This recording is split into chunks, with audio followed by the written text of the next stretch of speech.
Hey everybody, it's Steve. Welcome back. Today's going to be a real short video just on this carbon monoxide / fire alarm.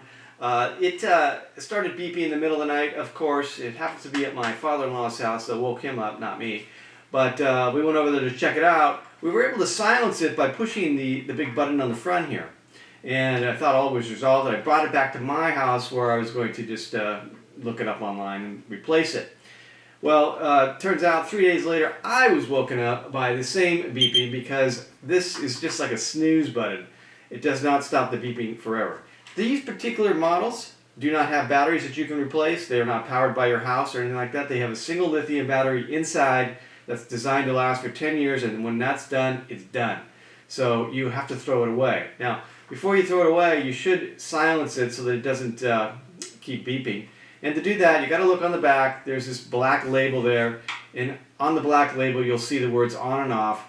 All right, and then you're going to scratch away that label, and that will reveal a little slot that you can fit a flathead screwdriver in. And you're just going to slide that in there, and you're going to turn from the on position to the off position. And then once you do that, it will not beep ever again.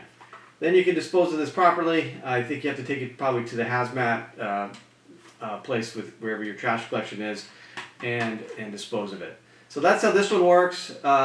There's all kinds of different models, but this is the Kidde. I got the model number down below, and that's it. So hopefully that was helpful to you. If it was, please hit that like button, please subscribe, and until next time, this has been Steve for things that even I can do.